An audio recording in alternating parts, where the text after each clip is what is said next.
Welcome to WBCS point. Myself Dipanjan. আজকে তোমাদের জন্য যে ক্লাসটা নিয়ে এসেছি সেটা অ্যাকচুয়ালি জুলাই মাসে আনার কথা ছিল, বাট তোমরা জানো যে ইস্যুসগুলো কি, তোমাদের আমি বারে বারে আর এটাকে এক্সকিউজই বলা যায় সেটা দিতে চাই না। তো যাই হোক, আর আমি রিপিট করলাম না, সেই কারণেই কিন্তু ক্লাসগুলো একটু দেরি হয়ে গেল। তো সেই কারণে সরি। আমি অলরেডি ইন্ডিয়ান ইকোনমির একটা ক্লাস তোমাদের প্রোভাইড করে দিয়েছি, যেটা ছিল হচ্ছে সেক্টর অফ ইন্ডিয়ান ইকোনমি। তো আজকের যে ক্লাসটা নিয়েছি সেটা দেখতেই পাচ্ছ, সেটা হচ্ছে ইনফ্লেশনের পার্ট 1। এটা হচ্ছে ক্লাস 2 এবং ইনফ্লেশনের পার্ট 1, কারণ ইনফ্লেশন এত বড় একটা হিউজ টপিক এবং এর মধ্যে এত কিছু ইনক্লুডেড রয়েছে যেটা একটা ক্লাসে হয়তো তোমাদেরকে পুরোটা কভার আপ করা পসিবল নয়, এটা আমি মনে করি। তো সেই কারণে এটাকে আমি দুটো পার্টে ভাগ করে তোমাদেরকে প্রোভাইড করব। তো নেক্সট পার্টটাও আবার চলে আসবে খুব শিগগিরই। তো যাই হোক, তো চলো আজকের ক্লাসটা শুরু করি।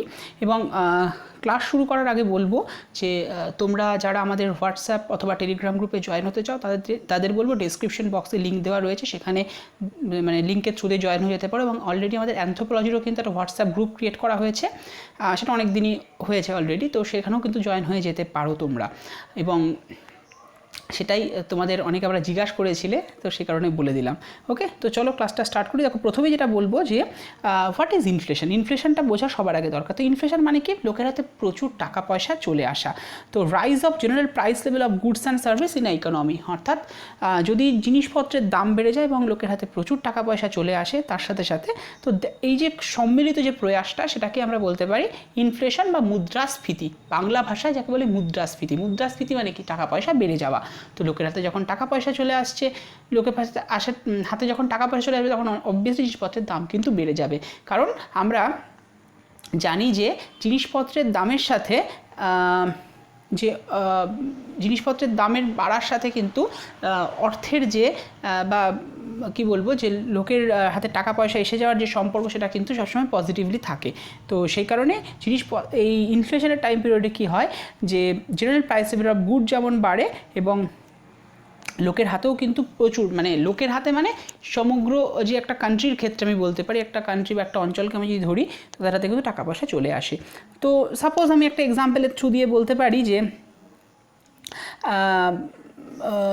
ধরো আগে যে 1 কেজি রাইস কিনতে, 1 কেজি চাল কিনতে আমায় 50 টাকা খরচ করতে হতো।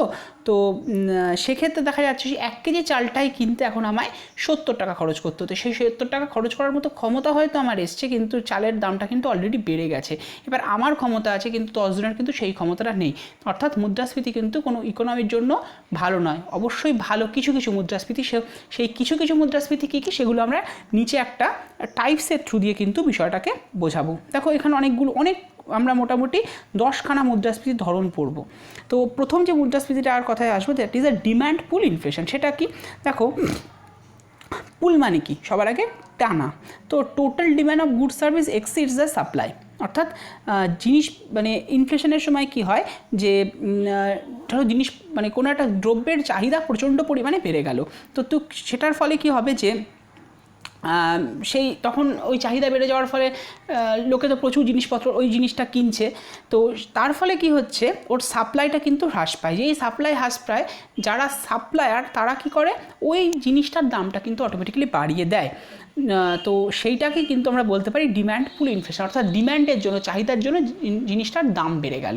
তো that is called demand pull inflation. খুব সুন্দর করে একটা এক্সাম্পল আমরা বর্তমানকালে দেখতে পাচ্ছি, মানে বর্তমানে আমি ঠিক বলবো না, আমরা 2-3 মাস আগে বিষয়টা দেখি। যখন প্রথম কোভিড বিষয়টা আসলো, তখন সবাই জানো যে হ্যান্ড স্যানিটাইজার এর দামটা কিন্তু মানে পাওয়া যাচ্ছিল না, অ্যাকচুয়ালি মানে সাপ্লাই ছিল না, এবং যাও বা সাপ্লাই ছিল সেগুলো লোকে মুড়ির মতো কেনা শুরু করলো, এবং সেটার দামটা কিন্তু অবভিয়াসলি বেড়ে গেল। যদিও তারপরে দেখা যাচ্ছে এখন অ্যাট প্রেজেন্ট কিন্তু অনেক কোম্পানি বের করে ফেলেছে, তো সুতরাং আমার দামটা একদম একটা লেভেলে চলে এসেছে। বাট যখন প্রথম শুরু হয়েছিল কোভিডের মার্চের দিকে, সেই সময় মার্চ বা এপ্রিলের ফার্স্টের দিকে, তখন কিন্তু খুব কম সংখ্যক ওই স্পেসিফিক কিছু কিছু কোম্পানি ছিল, লাইফ বয়, ডেটল, এরা বোধহয় হ্যান্ড স্যানিটাইজার শুধুমাত্র বানাতো। তো সেইখানে কিন্তু হ্যান্ড স্যানিটাইজার পাওয়াই যাচ্ছিলো না, সব শেষ হয়ে গেছিলো। তো সেটাই প্রবলেম, তার মানে ডিম্যান্ডটা বেড়ে গেছিলো এবং যেটুকু পাওয়া যাচ্ছিলো ব্ল্যাক হয়ে যাচ্ছিলো সেগুলো। তো তার মানে ডিম্যান্ডটা কিন্তু বেড়ে গেলো। যদিও তারপরে বললাম যে অনেক কোম্পানি বের করে ফেললো, কম্পিটিশন মার্কেট চলে আসলো। তো সেটার আলাদা বিষয়। তো ওই যে মানে সিচুয়েশানটার সাথে আশা করি তোমরা রিলেট করতে পারবে। তারপরে যেখানে আসবো, that is a cost push inflation. Cost push মানে পুশ মানে কি? ধাক্কা মারা। তো কি হয়, এই ইনফ্লেশনের সময়তে জিনিসপত্রের বা দাম বা গুডস অ্যান্ড সার্ভিসের যে দামগুলো সেগুলো কিন্তু বাড়িয়ে দেওয়া হয়। তো কী জন্য বাড়ানো হয় না, দেখো জিনিসপত্র বানাতে গেলে মোটামুটি কতগুলো জিনিস বেসিক লাগে, মানে কোনো প্রোডাকশানের জন্য। সেটা হচ্ছে ওয়েজ, র মেটেরিয়াল, এগুলো হয়তো বেসিক জিনিস। তো এই বেসিক জিনিসগুলোর দাম যখন বেড়ে যায়, অবভিয়াসলি জিনিসপত্রের দামটাকে তখন বাড়িয়ে দিতে বাধ্য হয় যারা প্রোডাকশান সামলাচ্ছে তারা। তো তার ফলে কি হয়, যে ওই প্রাইসটার দামটা কিন্তু গুডসটা যেটা তৈরি হচ্ছে সেগুলোর দামটাও কিন্তু বেড়ে যায়। তো এটাকে বলা হয় কস্ট পুশ ইনফ্লেশন, অর্থাৎ কস্টটা ধাক্কা মেরে দামটাকে বাড়িয়ে দিল। কিসের কস্ট না, প্রোডাকশন কস্ট। প্রোডাকশন কস্টটা ধাক্কা মেরে দামটাকে বাড়িয়ে দিল, তো ইনফ্লেশন তৈরি হলো, মুদ্রাস্ফীতি তৈরি হলো।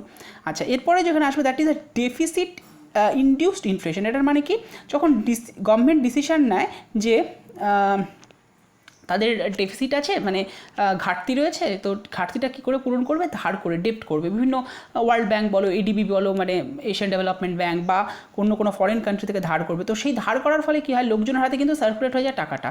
মানে যখন ধার করছে গভর্নমেন্ট ধার করে কী করবে, নিজের কাছে তো কত করে রাখবে না, সেটা লোকের মধ্যে সার্কুলেট করবে। তো সার্কুলেশনের জন্য কী হয়, যখন সার্কুলেট করবে লোকের কাছে টাকা পয়সা বেড়ে যাবে। লোকের কাছে টাকা পয়সা আসলে কী হবে, লোক যে কোনো জিনিস, যখন তোমার হাতে 10 টাকা ছিল, তুমি কিন্তু জিনিসটাকে মানে 10 টাকাটা তুমি বুঝে খরচ করছো, কিন্তু তোমার হাতে যখন 100 টাকা চলে আসলো, তুমি কিন্তু ওই 10, মানে তখন ধরো 5 টাকার জিনিস নিতে গিয়ে, তুমি যখন 10 টাকা ছিল তখন 5 টাকার জিনিস নিতে গিয়ে তোমাকে ভাবতে হতো 10 বার, কিন্তু যখন তোমার কাছে 100 টাকা, তুমি তখন কিন্তু ভাববে না 5 টাকা কেন, 10 টাকা জিনিস থেকেও ভাববে না। তো এটাই হয়, যখন লোকের হাতে প্রচুর টাকা চলে আসে তখন কিন্তু লোকে প্রচুর জিনিসপত্র কিনতে থাকে, এটা বেসিক নিয়ম। আর যখন থাকে না তখন কিনতে পারে না। এই যে ধরো কোভিডের জন্য মাঝখানে কী হয়েছিল, জিনিসপত্র লোকে কিনতে পারছিল না, যারা মানে অ্যাকচুয়ালি অনেকের কাছে টাকা ছিল না, তো সেই কারণে। বাট যখন আবার টাকাটা সার্কুলেশন শুরু হয়ে যায় বা হয়ে যাবে, তখন কিন্তু লোকে প্রচুর জিনিসপত্র কিনতে শুরু করে দেবে।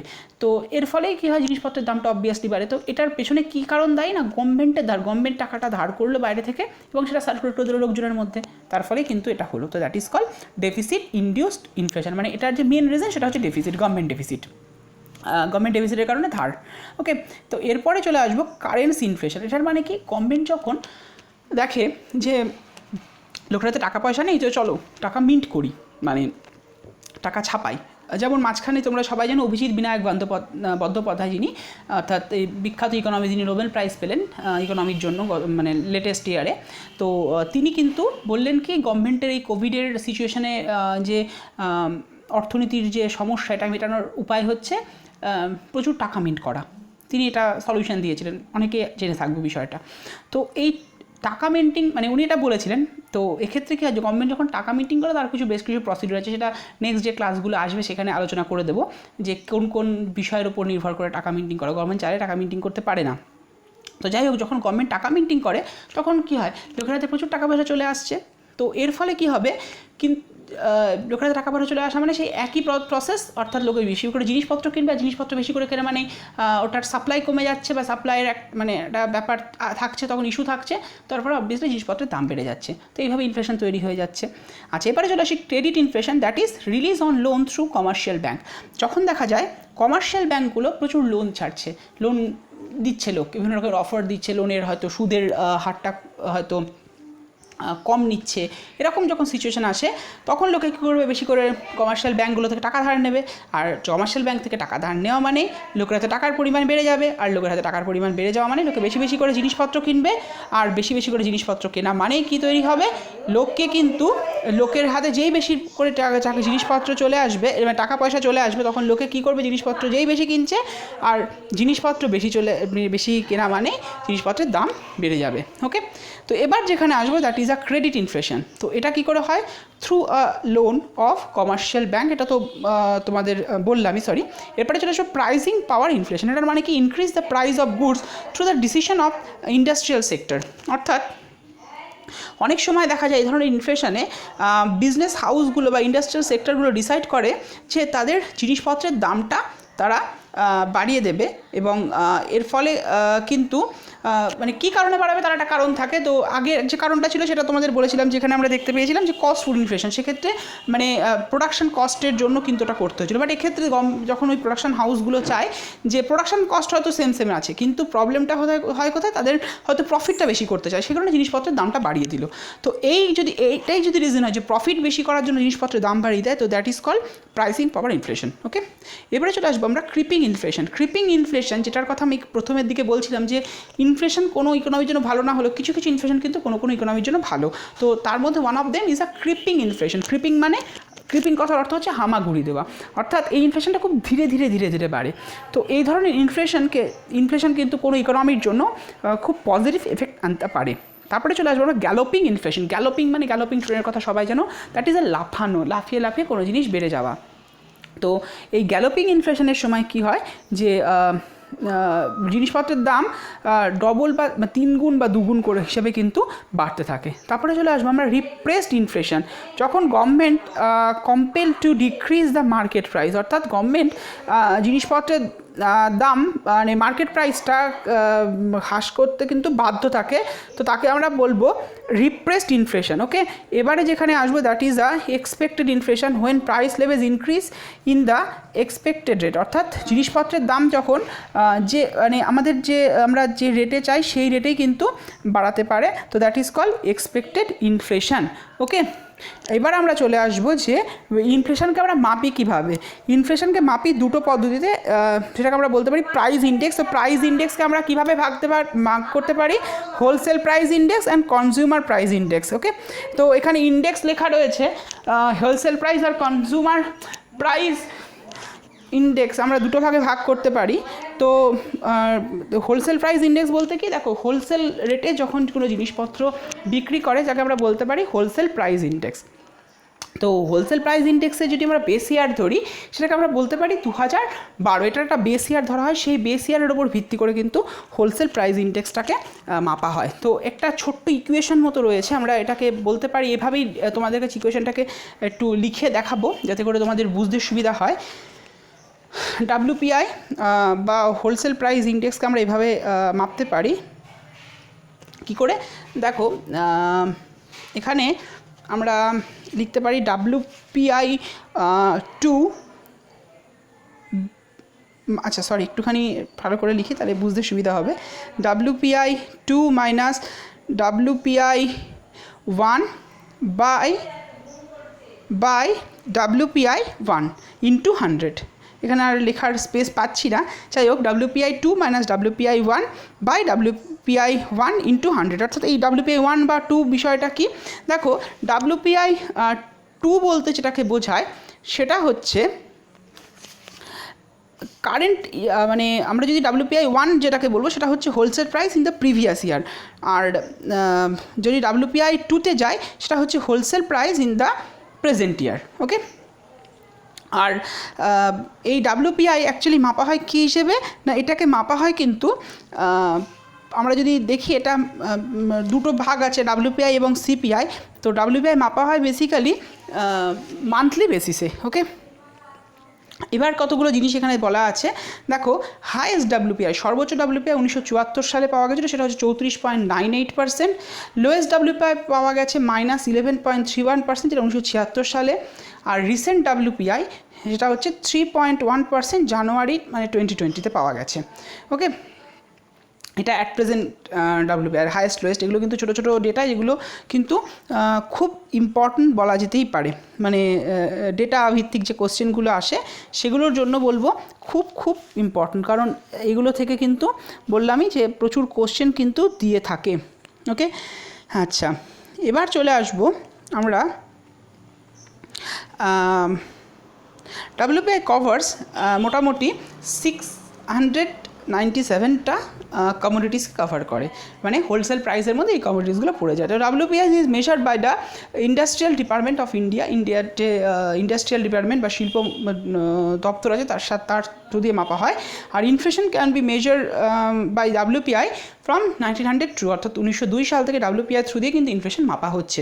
তো একটা ছোট্ট ইনফরমেশন তোমাদেরকে বলে রাখবো, আমি একটু আগে বলে ফেলেছিলাম এটা মান্থ, এটা অ্যাকচুয়ালি উইকলি হবে। WPI-কে মাপা হয় কিন্তু উইকলি। ওকে, অর্থাৎ সপ্তাহের বেসিসে কিন্তু ডাব্লিউপিআই মাপা হয়ে থাকে। আচ্ছা, এবার চলে আসবো আমরা সিপিআই, অর্থাৎ হচ্ছে কনজিউমার প্রাইস ইন্ডেক্স, যেটা হচ্ছে যে সমস্ত রিটেল রেটে কনজিউমারের যে রেটে জিনিসপত্র কেনে সেই রেটে যেভাবে কোনো জিনিসের ইনফ্লেশনটাকে মাপা হতে পারে, অর্থাৎ রিটেল রেটে, সেটাকে আমরা বলবো কনজিউমার প্রাইস ইন্ডেক্স। তো কনজিউমার প্রাইস ইন্ডেক্সকে আবার মোটামুটি 6টা ডিফারেন্ট ভাগে ভাগ করা যায়। একটা হচ্ছে সিপিআই রুরাল, একটা হচ্ছে সিপিআই আরবান, একটা হচ্ছে সিপিআই কম্বাইন্ড, একটা হচ্ছে সিপিআই এএল অর্থাৎ এগ্রিকালচারাল লেবার, একটা হচ্ছে সিপিআই আইডাব্লিউ অর্থাৎ ইন্ডাস্ট্রিয়াল ওয়ার্কার, একটা হচ্ছে সিপিআই এমই অর্থাৎ এটা হচ্ছে যাকে আমরা বলতে পারি যে আরবান নন ম্যানুয়াল এমপ্লয়ি।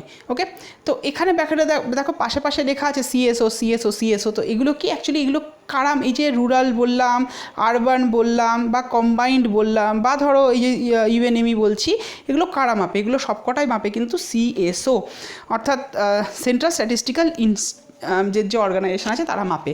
তবে এক্ষেত্রে একটা জিনিস একটু বলে দেবো যে সেন্ট্রাল স্ট্যাটিস্টিক্যাল অর্গানাইজেশন এটা মাপলেও প্রথম থেকে কিন্তু এগুলোকে মাপেন না, অর্থাৎ সিপিআই রুরাল এবং সিপিআই আরবান এটা 2011 সাল থেকে মোটামুটি সিপিআই মানে সিএসও মাপছে এদেরকে। ওকে, তো তার আগে এটা কাদের থ্রু দিয়ে মাপা হতো না? মানে দেখো এক্ষেত্রে সিএসও তো মাপছে এবং এটা মোটামুটি 2011 সাল থেকে মাপছে।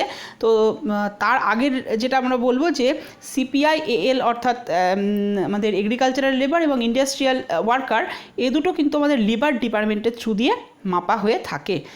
ওকে, আর একটা জিনিস এখানে বলার আছে যে এই সিপিআই আরবান এবং রুরাল এই দুটোর যে সম্মিলিত রূপ সেটাকে আমরা কম্বাইন্ড বলছি, এবং এটা 2011 সাল থেকে মাপা হচ্ছে ইউএনএমই জায়গায়। এবং অ্যাট প্রেজেন্ট আমাদের যে ইনফ্লেশন মাপা হয় সেটা কিন্তু এই সিপিআই কম্বাইন্ডের থ্রু দিয়েই মাপা হয়।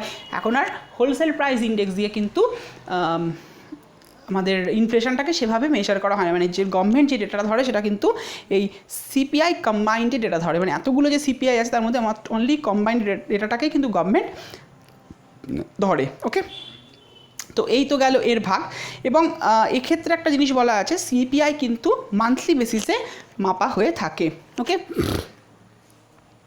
আচ্ছা, আর এই সিপিআই কম্বাইন্ডটা মোটামুটি 2014 সালের এপ্রিল মাস থেকে কিন্তু মাপা হচ্ছে। ওকে, আর এর বেস ইয়ারটা একটু বলে দেওয়া ভালো, তো এটা 2011 এবং 12, মানে 2011-12, এটা কিন্তু অনেকবার বিসিএস মেন্সেও দিয়েছে কোশ্চেনটা। দেখো আমি একটু যেটা বললাম যে CPI combined is the main measuring indices in India and inflation can be measure by CPI from 1970, অর্থাৎ 1970 সাল থেকে কিন্তু এই সিপিআই থ্রু দিয়ে ইন্ডিয়াতে ইনফ্লেশন মেজার করা হচ্ছে, এবং তার আগে হচ্ছে ডাব্লিউপিআই থ্রু দিয়ে মাপা হচ্ছে, যেটা 1902 সাল থেকে শুরু হয়েছিল, অর্থাৎ ব্রিটিশ পিরিয়ডেই। তো সিপিআই বর্তমানে কত না, বর্তমানে সিপিআই হচ্ছে 6.6%। তো এখানে কতগুলো ডেটা আমি একটু মিস করে গেছি, সেটা তোমাদের একটু বলে দিচ্ছি, তোমরা জট ডাউন করে নিতে পারো, কারণ এই ক্লাসটায় কিন্তু অনেকগুলো জিনিস তোমাদেরকে বললাম বা লিখেও দিয়েছি এখানে, যেটা তোমরা কিন্তু জট ডাউন করে নেবে, কারণ এই ছোটো ছোটো ডেটাগুলো কিন্তু খুব ইম্পর্টেন্ট। যেটা হচ্ছে highest and lowest CPI, highest and lowest WPI আমি লিখে দিয়েছিলাম। দেখো তুমি দেখতেই পাচ্ছ, আশা করি দেখে নিতে পারছো। আমি একটুখানি তোমার এখানে পজ করে তোমরা কিন্তু এই জায়গাটা জট ডাউন করে নিতে পারো। হাইয়েস্ট ডাব্লিউপিআই যেটা ছিল 34.98% 1974 সালে, তারপরে লোয়েস্ট যেটা ছিল 76 সালে, ঠিক 2 বছর পরে সেটা হচ্ছে -11.31%, এবং জানুয়ারি মাসে 2020 সালে যেটা ডাব্লিউপিআই সেটা হচ্ছে 3.1%। তো এবার আমরা সিপিআইয়ের কথা বলবো। সিপিআই যেটা হায়েস্ট ছিল সেটা হচ্ছে 2013 সালে, সেটা হচ্ছে কত না 12.17%, এটা হচ্ছে হায়েস্ট সিপিআই। আমি এই দিয়ে এটাকে ডিনোট করবো। হায়েস্ট সিপিআই ছিল 12.17%, এটা 2013-এ, আশা করি শুনতে পেরেছো। আর লোয়েস্ট সিপিআই ছিল হচ্ছে 2017-তে, এটা ছিল হচ্ছে 2.99%। ওকে, এটা হচ্ছে 2017 সালে, 13 আর 17। 13-তে ছিল 12.17 এবং 17-তে ছিল 2.99%। তো এই মোটামুটি আমাদের আজকের ক্লাসের মধ্যে আমরা পড়লাম, যেখানে আমরা দেখলাম যে টোটাল ইনফ্লেশন কত ধরনের হয় এবং তাদেরকে আমরা মেজার করতে পারি কী দিয়ে, সেগুলো কিন্তু এখানে আজকে আলোচনা করলাম। তো নেক্সট যে ক্লাসটা তোমাদেরকে প্রোভাইড আমরা করব, সেই ক্লাসে ইনফ্লেশন পার্ট 2, অর্থাৎ সেখানে আমরা ইনফ্লেশনের যে বেশ কিছু রিলেটেড ইস্যুসগুলো আছে বা রিলেটেড কনসেপ্টগুলো রয়েছে, যার মধ্যে স্ট্যাগফ্লেশন বা এরকম অনেক কিছু বিষয় আছে এবং বেশ কিছু ফ্যাক্টর যেটা থেকে কোশ্চেন খুব দিয়ে থাকে। যেটা সাপোজ ধর একটা কোশ্চেন আমি তোমাদের বলেই দিই যে ডেপ্টার্সদের কী ক্ষতি হয় বা ক্রিডিটার্সদের কী ক্ষতি হয় বা এগ্রিকালচারাল যারা লেবার তাদের কী মানে সুবিধা হয় ইনফ্লেশনের কারণে, বা যারা ধরো সার্ভিস সেক্টরে রয়েছে তাদের কী সুবিধা হয়, সেই সমস্ত ইস্যু নিয়ে যে বিষয়গুলো সেগুলো কিন্তু পরীক্ষাতে খুব আছে, কারণ ইনফ্লেশন চ্যাপ্টারটা কিন্তু most important chapter for WBCS। তো সেই কারণে ওই বিষয়গুলোর নেক্সট ক্লাস আমরা আলোচনা করব। তো তোমরা আমার সাথে থেকো। আর তোমাদের একটা ছোট্ট ইনফরমেশান দিয়ে দেবো যে আমাদের কিন্তু অগস্ট মাসের 9 তারিখ থেকে WBCS ইন্টিগ্রেটেড ব্যাচ স্টার্ট হচ্ছে, যেখানে একদম GS বুস্ট কোর্স থাকছে টোটালটা, এবং সেখানে প্রথম থেকেই কিন্তু তোমাদের বেঙ্গলি ইংলিশের রাইটিংয়ের ওপরে লেখানো, মানে রাইটিংয়ের ওপরে জোর দেওয়া হবে, কী করে রাইটিং লিখতে হয় সেই প্রসিডিউরগুলো শিখিয়ে দেওয়া হবে, এবং অ্যাজ ওয়েল অ্যাজ সমস্ত GS বুস্ট কোর্স যেটা মেন্সের জন্য ভীষণ ইম্পর্টেন্ট সেগুলোর ওপরে কিন্তু জোর এমফাসাইজ করা হবে, এবং এটা কিন্তু বেসিক্যালি মেন্সের ওপর জোর দিয়ে করানো হবে। তোমরা অনেকে আমাদের কাছে ফোন করেছো বা মেসেজ করেছো যে ক্লাসটা কীভাবে হবে, শুধু কি প্রিলিম তারপরে মেন্স, কারণ কি ইন্টিগ্রেটেড লেখা আছে, ব্র্যাকেটে অনেক সময় প্রিলিম অ্যান্ড মেন লেখা রয়েছে অনেকগুলো পোস্টে। তো অ্যাকচুয়ালি দেখো মেন্সের ওপর ফোকাস করে যদি চলো তো প্রিলিম তোমার ইজিলি ক্র্যাক হয়ে যাবে। তো সেখানে এই জন্যই বললাম প্রথম থেকে বেঙ্গল ইংলিশ ডেসক্রিপটিভ রাইটিং লেখানো হবে, ইংলিশের বেশ কিছু গ্রামাটিক্যালের পোর্শন সেটা করিয়ে দেওয়া হবে, যদিও যেটা অনলি ফর ফিলিমসের জন্য লাগে, এবং তার পাশাপাশি মেন্সের জন্য যেটা খুব ইম্পর্টেন্ট ইকোনমিক কারেন্ট অ্যাফেয়ার্স সেটা করানো হবে, ইকোলজি অ্যান্ড এনভায়রনমেন্ট যেটা খুব ইম্পর্টেন্ট অ্যাট প্রেজেন্ট সিচুয়েশনে দাঁড়িয়ে, মানে এখন তো ওই ধরনের কোশ্চেনই বেশি দিচ্ছে, সেগুলো করানো হবে। সায়েন্স টেকনোলজির পোর্শনও কিন্তু তোমাদেরকে কভার আপ করানো হবে একদম ফার্স্ট থেকেই। তো সেগুলোর সাথে তোমরা কিন্তু একদম অ্যাকাস্টমড হয়ে যাবে, মানে যেগুলো কোর্স সাবজেক্ট ধরো হিস্ট্রি, জিওগ্রাফি, পলিটি, ইকোনমিক্স এগুলো তো থাকছেই, মানে আমি তোমায় ওগুলোকে আর রিপিট করলাম না, ওগুলো থাকছেই। ওর সাথে সাথে কিন্তু এই যে বিষয়গুলো এগুলো কিন্তু তোমাদের টেকনোলজি বলো, EVS বলো, এই যে বিষয়গুলো রয়েছে, বা বেঙ্গল ইংলিশ ডেসক্রিপটিভ রাইটিং বলো, এগুলো কিন্তু সবগুলোই তোমাদেরকে কভার আপ করা হবে। এবং কারেন্ট অ্যাফেয়ার্সও থাকছে, ইকোনমিকের কারেন্ট অ্যাফেয়ার্স, মানে এমনি কারেন্ট অ্যাফেয়ার্স দেওয়া হবে অ্যাজ ওয়েল অ্যাজ ইকোনমিকের কারেন্ট অ্যাফেয়ার্স দেওয়া হবে।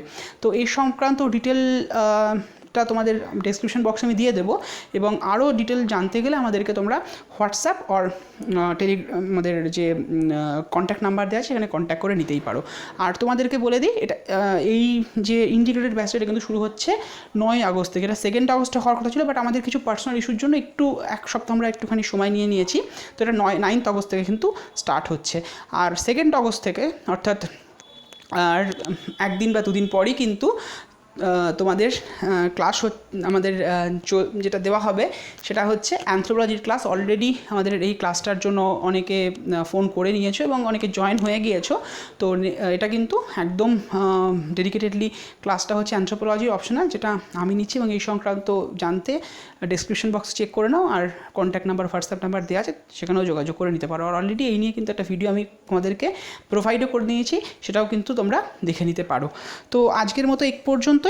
নেক্সট ক্লাসে আবার তোমাদের সাথে দেখা হচ্ছে, এবং সেখানে কিন্তু ইনফ্লেশন নিয়ে কথা থাকবে, মানে ইকোনমিক যে ক্লাসটা, এবং অ্যাজ ওয়েল অ্যাজ আমরা তো হিস্ট্রির ক্লাসও আমি তোমাদের নিচ্ছি, তো হিস্ট্রির ক্লাসটাও তোমরা পেয়ে যাবে। এবং এই মাসের রুটিনটা আমরা খুব শিগগিরই তোমাদেরকে প্রোভাইড করে দেবো, যেটা আমাদের ইউটিউব চ্যানেলে তোমাদেরকে রুটিন ওয়াইজ যে ক্লাসটা দিই সেটা কিন্তু এই মাসেই আমার মানে আর 1 বা 2 দিনের মধ্যেই কিন্তু তোমাদেরকে প্রোভাইড করে দিচ্ছি।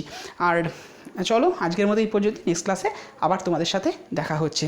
তো সবাইকে thank you and good night.